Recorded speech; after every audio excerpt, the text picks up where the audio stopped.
Hey everybody, I'm Lauren Kalil with the Bottom Line and Morning Chalk Up, and today we are previewing the Dubai CrossFit Championship. On the show today, we have our sports analysts, Brian Friend, Patrick Clark, and our guest today is Derek Forrest. How's it going, guys? It's going pretty well. Going pretty well. Excited to do this. It's a pleasure and honor to have Derek here today. Yes, it is. Brian took my words, as always. This is going to be a fun one. Anytime Brian says something, I mean, it means so much to me. I love it. I love it. I can already see your chemistry between the two of you on this, especially because we're talking about who we think that our podium picks are for the competition coming up. But let's start with what do we know so far, just a couple days out from going to Dubai? Yeah, so Dubai CrossFit Championships, it's been 2 years since they've had an event, and they're pretty excited for this one. I know from talking to some of the event organizers. We know there are going to be 3 days of competition, and the first day is going to be at Ski Dubai on the ski slopes in there, which is pretty cool. Different kind of a venue, but we don't know the workouts. And then the next 2 days will be at the tennis stadium where they usually have a majority of their events. So that should be Friday and Saturday night or afternoon and evening, I think is when they're scheduling the workouts. And that's kind of nice for anyone who's tuning in from the US or Canada, because it should be early in the morning on those days, so you can still watch it, not in the middle of the night. Yeah, and a lot of build up to this being, another in-person competition that fans can spectate and watch. Brian, let's start with you. Who do you see as the podium contenders for the men's side?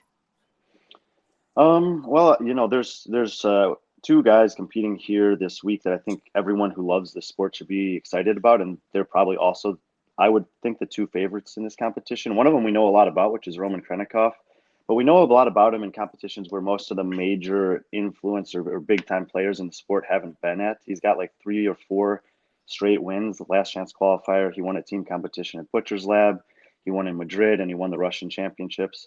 But he's really good. The last time there was a Dubai CrossFit Championship, he got third, and it was basically him, Pat Vellner, and Brent Frykowski, and they were 100 points clear of fourth place, which was Björgvin Carl Gudmundsson, who's no slouch himself, obviously. So I think Roman's the guy to beat, but if there's anyone who can beat him, it's a guy we know very little about, which is probably Ricky Gerard.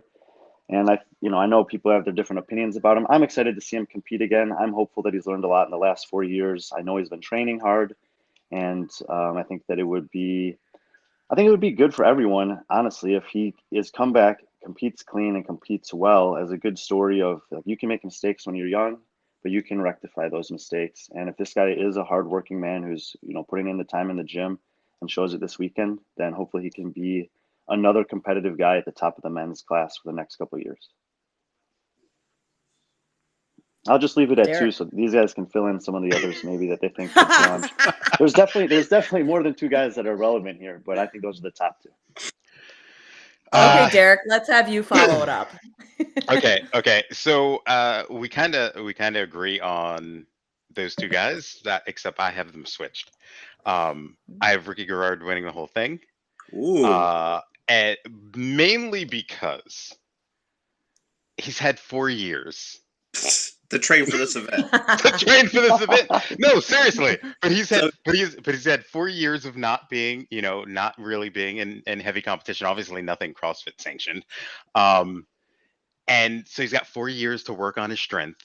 Obviously, we know where he placed the last time he was at the games, even though it doesn't count. And yes, he tested positive for PEDs, but it's not. I don't think it changed his performance that much. And I think this is his coming out party, and he wants to send a message. And I would not be surprised if Ricky took the whole thing. He's coming in. He's got fresh legs, quote unquote.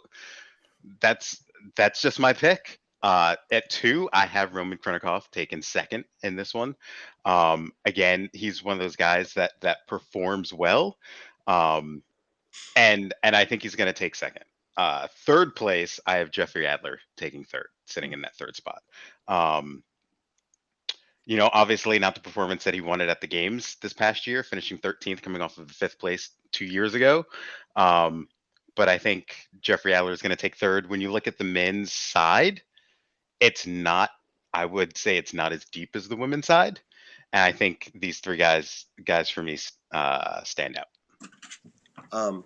It's funny you brought up Adler, and yeah, he didn't have the greatest performance at the games, but talking to him at Rogue and talking to his coach and his partner, Caroline Lambray, she said as soon as the games were over, they started hitting his weaknesses, and a lot of it came down to and it showed at Rogue. Some of those events he did really well on, especially when it came to like anything with the Rogue Echo bike or some things that he's typically not known for, and he did pretty well. And I actually have him winning it, and followed by Roman. And then actually in my third spot is another games athlete finishing in the top 20 is Andre Houdet.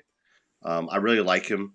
I think if he wouldn't have pulled out a Rogue, I think he would have had a decent performance, probably a top 8 performance. He did really well in that Bella complex before having to withdraw, and I don't know. I think he's he was ill. That was the reason why I think he pulled out, is because he fell ill. But I really like him as an athlete. He's got a good combination of strength and he's traditional CrossFit. So I have him just. I think the pick, everyone says Ricky, but I haven't seen anything for Ricky, and I don't know. I just don't know the top three finishes in his cards at this very moment. I have him at 4th, followed by Tola. So I don't know. We'll see. But I'm shocked that neither one of you guys mentioned Lazar Jukic yet. So hello, there's a sleeper pick. Yeah, exactly. Thank you very much, Brian. Lazar is not a sleeper pick. He was 5th place last time at Dubai, and the people who beat him were Fikowski, Valner, Roman, and BKG. He beat Yonakovsky, he beat Adler, he beat Tola, he beat all these guys. That was 2 years ago. He's gotten a lot better, and I think it's going to come down to Adler and Lazar and Ricky for the 2, 3, and 4 spot. By the way, before this thing started, remember I said I don't want to look at Brian's eyes when I'm making the picks. So I did not look at him at all when I was talking. But Patrick, when you were talking, and you went with Andre Houdet, his Brian's eyes said everything. Yep. I'll Great, I looked for that too, Derek. I think Andre Houdet is going to struggle to make the top 10. Okay. Wow. Why do you think that, Brian? I think that, we also haven't talked about Willie George, and this guy is kind of a wild card as well, coming back from injury. I just think the field's not super deep in terms of like guys that might be able to podium at the games, but there are actually a decent amount of competitors here that have a lot of experience in this format and generally do well in these like weekend long competitions. I think you're going to see a very different Yorgos Karovis than you saw at the games.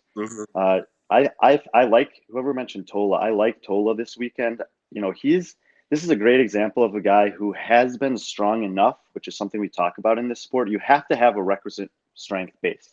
He doesn't only have a requisite strength base. He's strong enough that even if he hasn't lifted a barbell in the last 3 years, if there's a strength event that shows up, the worst he's going to do is 3rd. So if there's barbell dominant events, which often there's 1 or 2 where, at Dubai at least, where you can, have a top 3 finish if you're proficient with the barbell, he'll do well. But I think he's been hammering his gymnastics, and he wasn't that bad at gymnastics to begin with. Dubai is usually, I'm usually impressed with their programming. I think that we'll see some events where you have to have gymnastics, some events where you have to have conditioning. And if he can get mid-packing conditioning, I think he can do really well in some gymnastics and strength events. And then there's just other guys like Wildus Upanex, and I don't have my notes in front of me right now, Alex Katulis, Elliot Simmons, and I think Houdet is just going to be in the mix with those guys for that like 7th through 13th spot. You know what I like about this field is that if there's a strength event, man, we've got some heavy hitters that are going to go toe to toe, and that's what I'm excited. Yeah, you got Braun, you got Tola, and Ricky's going to put up like it's going to be exciting to watch that if there's a heavy barbell for sure. The reason you mentioned Tola, not you brought up the example of Tola. Even if you didn't pick up a bar in 3 years, talking to Justin Kotler's coach at Underdogs, he mentioned that as soon as the games was over, he didn't really touch a barbell. He actually lost like 15 pounds because all he started doing was hitting his cardio. And like you said, Tola has really good, real good, but he's got good gymnastics. He's really good on his hands. He showed that when he was doing a demo team for the handstand walk event. But yeah, he lost like 15 pounds, just started hitting cardio, things that he hates. And he's been doing that for the last 3 months, the lead up into this competition, because he was expecting a swim, but obviously there's no swim. But still, it's going to be fun to watch. And I think that's something that, we mentioned the cardio aspect, and that's where Lazar is really good at those type of events. And Ricky is too. Like I said, we have a really small sample size for Ricky, but he's one of those guys who does really good in those cardio events and is a really good CrossFitter when it comes to CrossFit events. His top end strength isn't nearly what Adler's or Tola's may be, but he's very comparable to finish top 8 if it's an event that requires like a 1 rep max or something like that.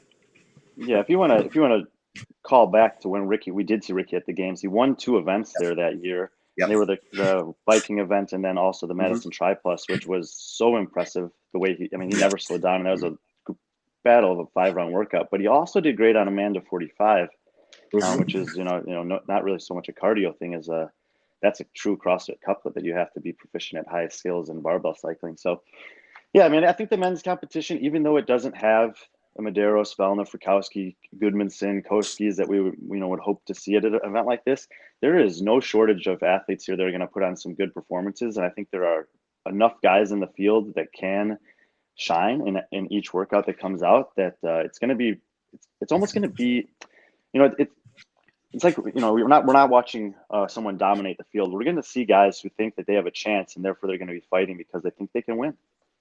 Mm-hmm. Any other wild cards that you guys haven't talked about that you think might get close to the podium? I think the biggest wild card in the men's field is Luka Jukic, because he placed 3rd place in the semifinals, which was it was my biggest miss of any prediction of the entire semifinals. I think I had him 17th or 23rd, and he placed 3rd. And he's very young. He trains with his brother. He actually has a decent amount of experience. And I know he's really excited that he got an invite to this event. It was invite only, but obviously he earned it this past season. And he's got a big engine as well. We didn't get to see him complete the entire games weekend, but he had some good showings there. He learned a lot, and this is the first time he's back on the competitive floor since then. So if you're looking for someone that you might not expect to be up there, but has the potential to be, I would go with Luka Jukic. It's a good one. I have Andre Houdet as mine. See, I looked at Brian. Yeah. Dang it. Well, Andre Houdet is good, but he's a podium pick already, Derek. So not for him though. Yeah, not for me. I have Andre Houdet. I just liked what I saw from him at the games. For me, I think he moves really well. I think he kind of reminds me of Rich in the way he moves. I think he's very proficient in the way he moves and gets through a lot of these CrossFit movements. I'm just a huge fan, so I've got him as a sleeper, as somebody to kind of watch out for in Dubai. Yeah, my sleeper is actually another top 20 athletes, Henrik Hapalainen. I actually talked to him a week ago, and after they announced the snow event or whatever is happening in Ski Dubai, and he was excited about that because this is a guy, he says he trains in the snow. He loves doing that. He loves training outside. So if it's a run or something where you're carrying a sandbag or kettlebells, he says that's how he normally trains anyway. So I can see him doing really well that first day. And then as long as he remains solid and has like top 10 finishes, which he's capable of doing, he's shown that at the games, that helped him into that top 20. He might surprise some people. I can easily see him finishing in the top 10. I don't know quite a podium, but who knows? If he has a really good day one, whether they have 1, 2, or 3 events in that Ski Dubai place, and he finishes really well in all those events, that could propel him into and all he had to do is just kind of maintain throughout the week. Anyone else just hoping they give him some heavy objects to carry up that hill? Well, or a penguin. So I was able to go scout that. My hotel was not too far from there, so I actually went in that mall, and you can eat brunch with penguins. So yeah, you can sit there, eat. Whoa. Have Maybe it's brunch. going to be like that Legend of Zelda challenge where you have to take all the chickens to the coop. Who can get the penguins up the hill the So you just fastest? carry penguins? Oh, wow. What I think they should do, it should be like some like tubing obstacle course thing that these athletes should do. It's easy to assume that like, oh, maybe they're gonna run or something like that. But like a tubing obstacle course, I would pay money for that easily. I don't know if any Yeah, of you I wanna guys. see them really, Because like, utilize the snow in different ways that, the general pop would think of winter activities. So when I went and took a look at that thing, it's a decent grade. It's about what you expect from from any type of man-made ski slopes, probably anywhere from 25 to 16% grade. But 19, if any of you 19%. 19%, oh, awesome. So good numbers. Yeah, Um, you nailed so it. I did it right in the middle. But if any of you guys snowboard or skied, Mhm. once you lose your board and your ski and you're walking up that hill to gather your missing your missing pieces of equipment, it's a pain in the butt. So even at that grade, which doesn't seem like much, um, when you have that snow, and I wasn't able to go in and check out the snow, but if it's anything like those manufactured snow, it's going to be a little bit icy. It's not going to be soft snow. So it's going to be a challenge, even if for someone who, and I think we'll talk about this more when we talk about the women. Mm. It's not going to be one of those things that's going to be easy to do. Yeah, fresh, real powder as somebody who snowboards is way easier to maneuver than the man-made stuff, so it'll be a fun one to watch. Anything else from the guys' side do you guys wanna chat about? I don't All think so. right, no. Derek, That's we're what. gonna start with you on the women's side now, Okay. So and I've I'll got keep an eye on Brian's face. yeah, I'm not looking. I've got I've got Laura Horvath finishing first in this one. I mean, obviously we know what she can do. We know what her weakness is. Yeah, we get it. But like, is one event really going to hold her back from potentially taking a weekend? I don't think so. I think she's primed to grab a win. The beauty of this one on the women's side is that when you go back to 2019, you have all three podium finishers in this event, which is super cool.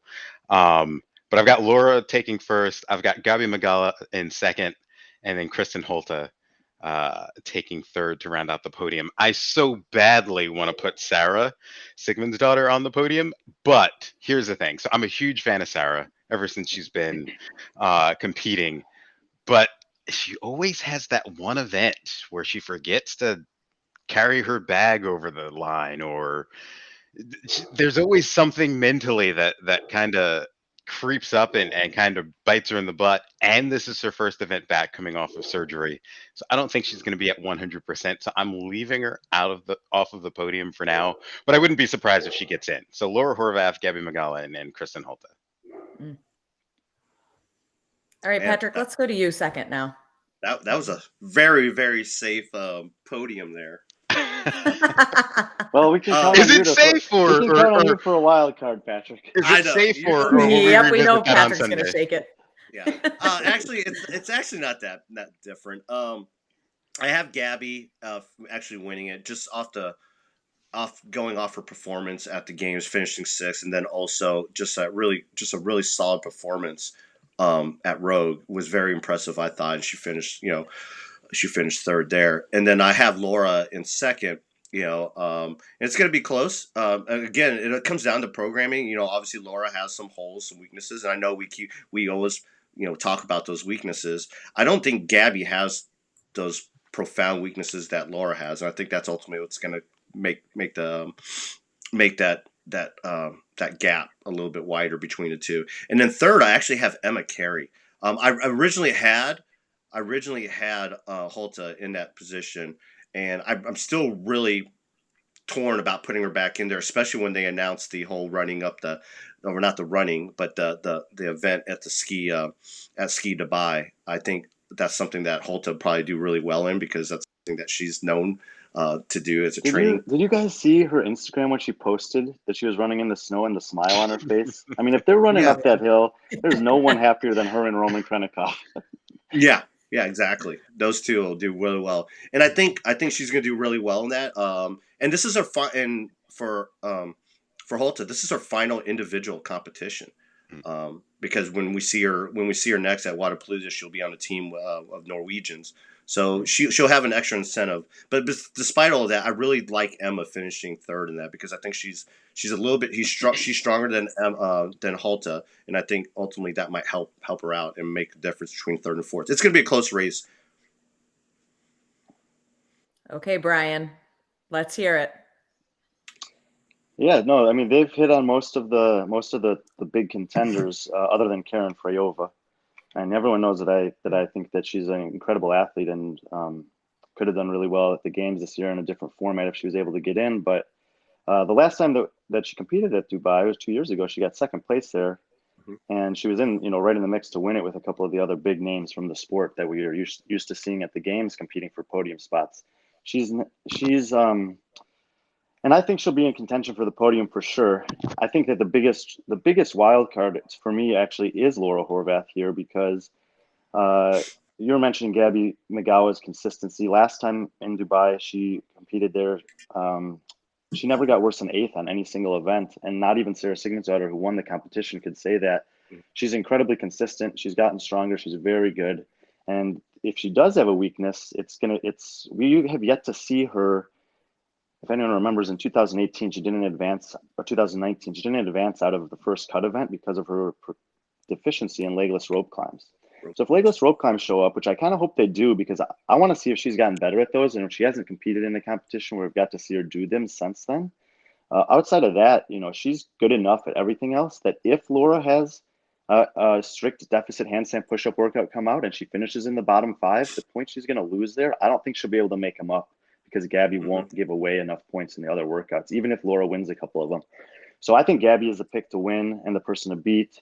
If there's not any handstand pushups that really cause Laura to have a bad event finish, then she probably is the favorite.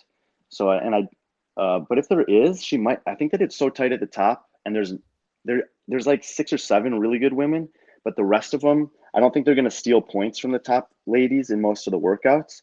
And so that actually, I think if a workout like that shows up, that you might actually see Laura miss the podium altogether, because the other women will be so consistently in the top 6, and she'll have like a 17th or an 18th. That's just too many points lost to make it up. And knowing just about Dubai's programming in general, I do expect that they'll have some kind of handstand push-up workout. They like to test high skills. They like to test heavy weights. And so I'm going to go with Gabby, Karen Frey, and Kristen Holt as my podium. Solid. Derek didn't give you any bad look. Derek didn't give you any bad look. I'm good. He's got a poker face on. If I knew the workouts and I knew there was no strict handstand push-ups in the workouts, I would pick Laura to win. But I have a feeling there will be, and because of that, I think she's gonna finish 4th or 5th. Okay, what about wild cards? Other wild cards that we're thinking of on the women's side. I'll start. Patrick, you had Emma Carey. I'm going with another Emma and Emma Lawson as a wild card for me. I just like, the fact she's coming off of being the number 1 teen at the games this past year, and we've seen this uptick in the teens on both the men's and on the women's side. And I think with Emma Carey there, it'll kind of help push her for that. So I'm just curious to see what she's going to do. And one of the daughters who I feel like gets overshadowed a ton, I have Tori Helgadottir as one of my sleepers as well. She's put up solid performances every time she's been at the games and has consistently gotten better until this past year where she finished 13th at the games. But I think she's someone to watch for as well. And I wouldn't be surprised if she had some pretty good events out there. Yeah, my dark horses, I think one, and I think Brian might give me a dirty look for this one, is Andrea Nisler. I think Andrea Nisler is going to do really well here. We know her as being a team competitor, but back in 2020, she actually made the games as an individual, and she finished in the top 10 in the online portion of it. I believe she finished 9th or 10th. I have to check. But she's capable. If she trained to be an individual competitor, she can easily be a top 10 games athlete, and she's already kind of proven that already. But in 2020, she wasn't even training to be a team individual athlete and still finish in the top 10. So I think this year, and I was able to see her in actually an individual competition, the fittest experience last year against a good field that included Danielle Brandon, Christine Cullenbrander, and some other games athletes, Paige Demenza as well. And she won that competition. So she's not a complete stranger to individual competition. And we know that she has an engine. We know she has the strength. And she's constantly pushing Rich Froning. So anyone that's constantly pushing Rich Froning in workouts, I mean, she's going to do pretty well, I think. And I wouldn't be surprised if she slips into a podium spot. But she's definitely a sleeper. And then another sleeper that I have is actually Brian already hit on her is Karen Frayova. She's going to do really well in these programming. She's a high output athlete, especially if there's any type of rowing. She's going to crush it. And I really like that selection by Brian. And like I said, depending on program, which she's been successful at the program at Dubai, she should do really well as well. When we're looking, you don't want me to give a sleeper pick? Wow, thank you, Lauren. I like both Emma Lawson and Andrea Nisler as picks there. I'm really happy that they chose to invite Emma Lawson. They have a history. Dubai has a history of featuring some athletes at their competitions prior to them making a big name for themselves at the biggest stage, the CrossFit Games. So this is, I think, a great opportunity for her. I'm glad that she's able to make the trip over from Canada. But there's another Canadian woman who's going to be my sleeper pick here, and it's Emily Rolfe. She did really well. I think she was 6th or 8th last time at Dubai 2 years ago. She's been there before. She knows how to compete there. She should shine if there's any kind of a aerobic test to start the weekend. If they have to run up that hill, she'll be right in the mix with the Holtas and the Briggs and the Michaela Normans for that. So if she gets off to a good start, she's got decent strength. I think she'll do okay in the strength event against this particular field of women. So I think she's a good pick, not necessarily for podium, but maybe for a 5th to 8th place finish. And then one other that probably a lot of people don't know a lot about, Marion Angonis also has competed in Dubai several times and has had some good event finishes there. So if you're looking for someone that's maybe not on the radar that could do pretty well just outside the top 5, I would pick Rolfe and Angonis. Are we all kind of just like dismissing Sam Briggs? I mean, she's what, a couple years, 3 years away, or 3 years ago, didn't she win this event? So, I mean, she's still, I don't know. I just think it's weird, in my power rankings that I put up, she wasn't even in my top 10. And it felt really awkward doing that. But like Brian said, you have Andre Houdet 3rd, so your power rankings are a little bit. God, I hope he wins it. I hope he wins it, and then I can just, oh man. If he wins it, then Briggs will also win it, and you'll just be 1 for 1. Thanks, Brian. Love you too. Oh, outstanding. Merry Christmas. Derek's never coming back on this show. Yes, he is, because I'm not picking on his picks at all. I like Derek. Just on Patrick's picks. Right. PC is my punching bag. Yes, I am. I'm everyone's punching bag. You got to see him on the golf course, on the disc golf course. Oh, man. Yeah. But after a good sparring session, we always hug it out, though. Yeah, I love the guy. I even love his beard. That beard is really, really nice. I'll keep it for Wadapalooza. Oh, it's going to be hot in Wadapalooza with that beard. Sweet, you're competing with Roe with that beard is what you're doing. Oof. Wow, different colors, but yeah. A little less gray. So with the women's field, who do we think is going to be most impacted by, without knowing what the events are yet, but the location of the ski resort? Well, I mean, like I said, if there's any kind of running uphill in the snow, I think it's just super favorable to have grown up in an environment with snow, because it's likely that they grew up skiing or snowboarding and have had incidents where they fallen off their skis and one's been stuck 50 yards up the slope and you got to go up and get it, and you just know how to work your way up a hill.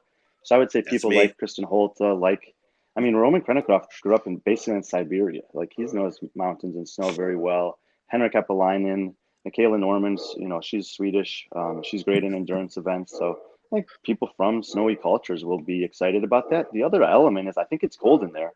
And if you're not used to, breathing heavy in cold air, if you're like, someone like Tola Morakinio, who's been training in the heat of Las Vegas for a long time, that's going to be a shock to the system. You can't replicate that in that environment. So just depending on where you train most often, and if you have familiarity with the snow and breathing heavy and cold air, it's either going to be a huge advantage or disadvantage.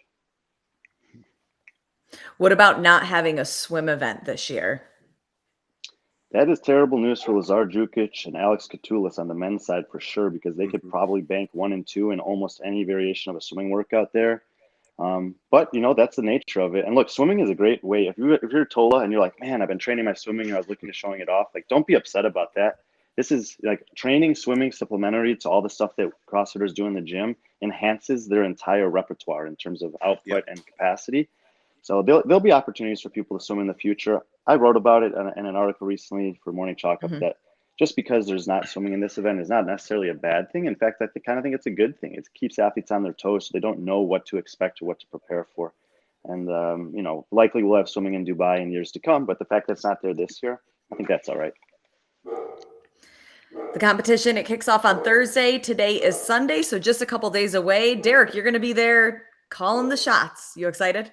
I am excited. I'm just glad I'm coming from Cleveland, so I'm actually going to be packing some winter coats to be in Ski Dubai on Thursday. But no, I'm definitely looking forward to the experience of being in Dubai, my first time there, but getting the chance to call the action, which is also a first for me this year as well. So.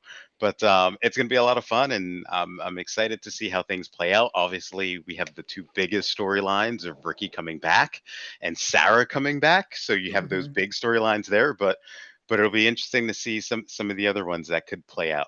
Emma Carey is always trying to continue to progress as she's come up as a youngster, and there's just so many exciting things, even though the field isn't as large as it usually has been in the last couple of years on both sides, and a lot of that had to do with we've seen injuries and obviously the COVID regulations and things like that, but it's still going to be super exciting.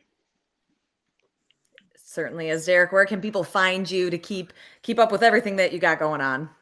Everywhere. The big one, the big one is the big one's Instagram. It's Derek EYB. The EYB stands for Earn Your Body. Everywhere else, it's Derek FSPX. I have all the social medias, but Facebook, Derek EYB for sure. Awesome. Tell about your Twitch. My Twitch, Derek FSPX. I was actually going to say, if you guys wanted to play a game, I got something cooking for you guys. But yeah, I do a gaming segment now as well, or a gaming podcast, if you will. I actually just finished one up with Justin Romero, who's a nutritionist with Consistency Breeds Growth. We played a little like a food this or that this morning, which will be released sometime next week.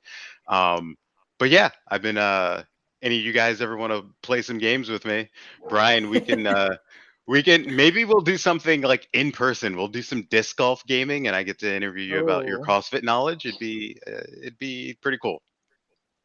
Yeah, we should bring PC along for that. He'll be the entertainment. Caddy. Oh no. I'll carry or you can bring me in for putting. I'm really good at putting. That's have true. A decent putting. You bailed Tommy out a couple times last time we played. It was actually pretty interesting. Last week I aired one where I played Warzone with Savannah Harad, one of the adaptive games athletes. Neuromuscular finished 4th. That was pretty cool. He wasn't that good at the game, so that made it more entertaining, and that's kind of what I strive for when I do these segments. So it's been pretty cool. So you're constantly reviving, just. Yeah. So, I'm a big gamer, so it's awesome. Oh, then we'll definitely do something. There you go. Something that you can beat Brian on, Patrick. What, gaming? I think I got him in a couple lifts, I think. A deadlift and a back squat, but he's got me in everything else. I'm coming Patrick, for that you're back also squat. headed to Dubai. Yeah. Where can people stay up to date with you, Pat? Well, I'll be leaving for Dubai tomorrow. So yeah, I just got back from Dubai. So I love the state so much. I wanted to come back here, just reintegrate myself. But I'll be flying back to Dubai. Actually, I'll be it's gonna be Plane, Trains, and Automobiles. If anyone's ever seen that movie, I'm gonna take the train up to Chicago, take an Uber from the Union Station to the airport, get on Emirates, and then go to Dubai. And so I'll be there all week. I'll be able to. Hopefully, Derek will be the face of the broadcast and not Tommy. Obviously, with Tommy's mustache, we'll get more Derek time and less Tommy time. But yeah, I'll be there. Hopefully, I up with Derek and we'll get a good workout in. Or while we're there, I found a pretty cool CrossFit gym up there, CrossFit Circle in Dubai. Cool. That I've recommended to a bunch of athletes. A lot of the athletes that are up there now, they're actually working out there. But yeah, you'll find me in Dubai. You find me on Instagram, PC in the Pubs, and of course you'll be able to see myself recapping the events on the Morning Chalk Up, whether it be on Instagram or on our website or in a newsletter. So yeah, keep an eye out for that. Great. And Brian, you're staying in the States. Where can we find you to get all the good knowledge from your brain? On the course. I'll just be playing disc golf all week. I don't know. Yep. It's a Brian Frank CrossFit on Instagram. That's pretty much all I got.